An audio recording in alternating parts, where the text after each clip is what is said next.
Here we go. Okay. All right, guys. Rain here with Hawk Packaging. Thanks for joining me again. And today we're going to talk about nylon layers in your packaging. You're packaging beef jerky, you're packaging granola, rock salts, anything that has sharp, rough edges. A lot of dog treats, you know, like those dried bones with little chunks of dried meat on the side that are real sharp and hard. Anything like that can put a hole in your bag, can cut your bag.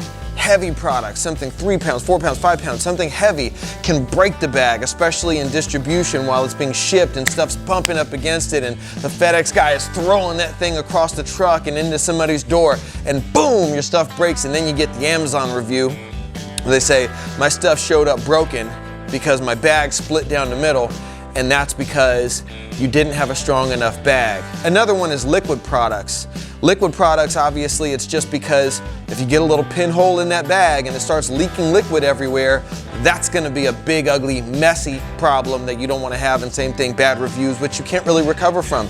Somebody leaves a 1-star review with a picture of your product, people have already seen that. They can't unsee it. So you wanna avoid that from happening.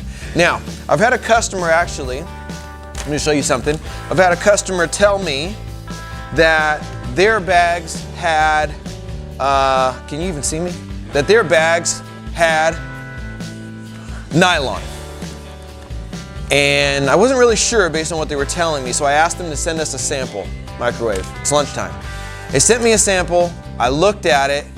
You can't really tell from looking at something if it has nylon. I said, let me test it out. And I'm gonna show you right now the way that we test bags to see if they have nylon and also demonstrate to you kind of the difference between a bag that does and that doesn't, so you can see how much stronger nylon and how much more puncture resistant nylon is going to make your bags, okay? So, to demonstrate, here is a bag that does not have nylon. This is a customer that's packaging cocoa butter. Obviously, you don't need puncture resistance and breakage resistance and all that with if you're packaging something soft like cocoa butter, okay? So here's what we do, very scientific test. Take my thumb, put it through there. I'm gonna push, and there it is. I was able to break that bag. Just a little bit of force. Now, this is still a very strong, sturdy bag for the product. This is what actually the majority of bags are made out of, something like this, PET PE 4.5 mils. This is a very standard bag, but it doesn't need crazy bulletproof type of resistance, okay?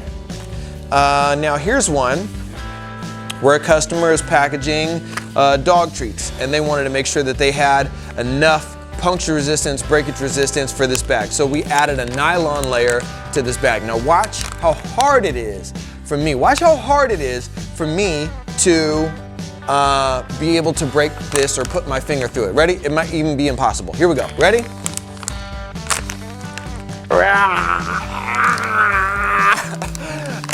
I'm literally, look, I'm not making this up, guys. Look, you can see my thumbprint in this bag. Can you see that? Let me see. I'm gonna try again, just to show you. Ready?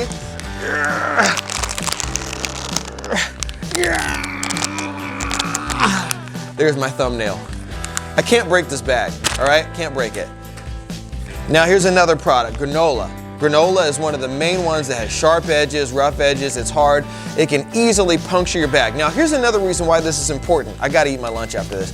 Here's another reason why it's important. You get little holes in your bag, aside from the presentation thing and the potential bad reviews, you might have your accounts asking to send product back to you because the bags are showing up broken and they can't put it on their shelves. But also, if you have little pinholes or little breakages or whatever in your bag, then you're allowing all the oxygen and moisture to come in and out of the bag freely, which means you have no barrier property and your product is gonna go very stale, very fast, because it's essentially an open bag at that point. Especially with products like granola, super important. The last thing somebody wants is a super dried out, stale cereal or granola. Okay, so watch this. I'm gonna try to break this bag. This is craft paper. This is PET on top, craft paper, nylon on the inside, and then PE on the inside, very inside for the food contact and the heat sealing surface. Anyway, nylon bag, craft paper. Ready? My thumb is already hurting from the last one. Let's try this. Look at this. I'm telling you guys, I'm trying to break this bag. Look at, I'll even try to break it at the window. I hope you can even see that. Not possible. You're packaging beef jerky, rock salts, granola, dog treats. liquid that you need to make sure there's no holes in the bag, you gotta put a nylon layer. And it's not even that much more expensive. It's cost effective, it doesn't change the look of the bag, just makes your bag a little bit more sturdy, and it adds a ton of breakage resistance and puncture resistance. One more for the demonstration because my hands are hurting. This customer is packaging chocolates. Again, soft product, really no need for a nylon layer. Look, I'm out of breath. And here you go, ready? I can break through that.